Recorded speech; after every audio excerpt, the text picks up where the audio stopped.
Y'all like musicals, I like mythology. Let's see if we can combine the two.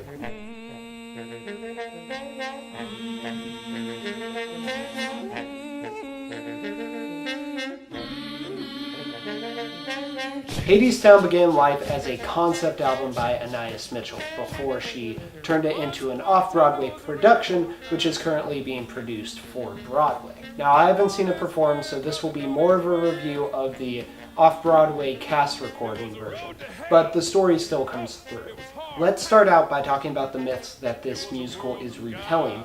Being entitled HadesTown, it shouldn't be a surprise to you that it's retelling two of the most famous myths about Hades, the abduction of Persephone and Orpheus. The abduction of Persephone is a foundational myth in the Greek canon. It tells us a lot about the power structures of the gods, the relationships between gods and men, and it explains the seasons. The basic gist is that Hades wants a wife, so he goes to Zeus and asks for one.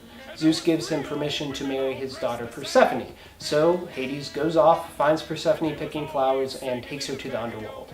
Persephone's mother, Demeter, the goddess of agriculture, isn't very happy about this, so she decides she's going to starve humans by not letting anything grow, thus affecting the gods and what sacrifices they can get until Zeus rescinds his offer. But by the time Zeus sends Hermes down to get Persephone and bring her back up to her mother, she's eaten the fruit of the underworld, the pomegranate, which means she's tied to it. She can only go up for part of the year, spring through summer, which is when Demeter will allow crops to grow. The rest of the year she has to spend in the underworld at Hades' side. Zeus and Demeter don't feature in the musical, and the relationship is consensual, at least at first. The big thing this carries over from the mythology is the cycle of going to the living and returning to the dead. Orpheus is the son of Apollo, god of music, and thusly is the greatest musician in Greek mythology. He falls in love with a woman, Eurydice, and they get married. But unfortunately, Eurydice dies. So, grief-stricken, Orpheus goes down to the underworld to get her back. Orpheus plays for Hades and Persephone, and won over by the song, Hades makes a deal with Orpheus. He can lead Eurydice out of the underworld, but on one condition. He can't look back. If he does, she's in the underworld forever. I'll let you take a guess on what happens next. For the most part, it stays faithful to the myth while also adding in some character depth.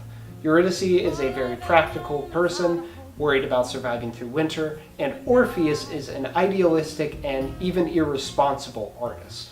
It even goes so far to make Eurydice's death a choice. She's starving, and if she goes to HadesTown, that means that she can stay fed, which brings us to the setting of the play.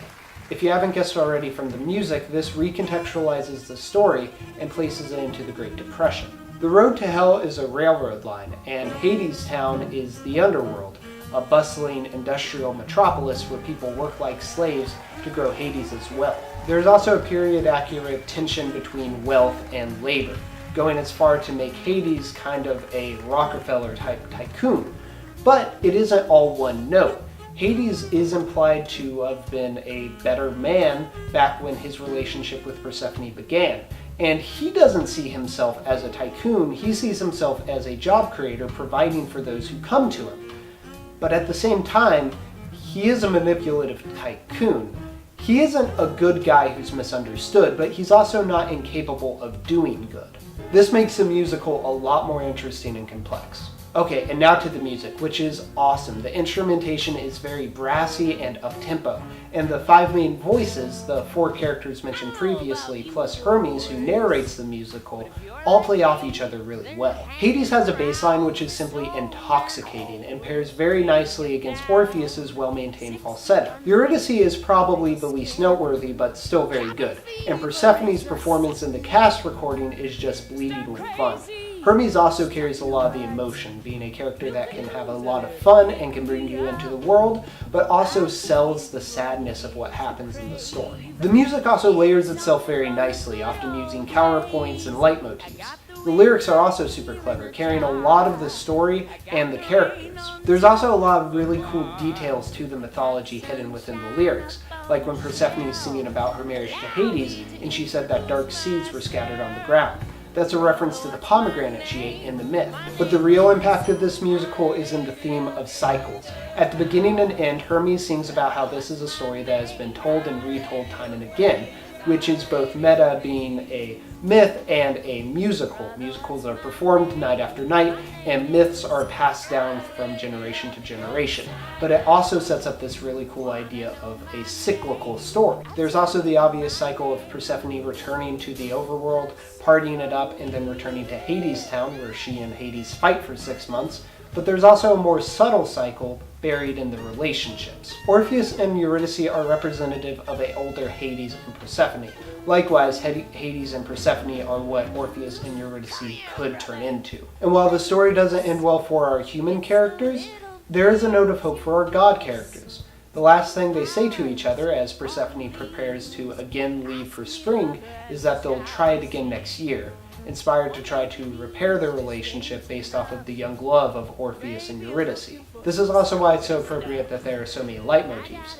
The music keeps cycling back.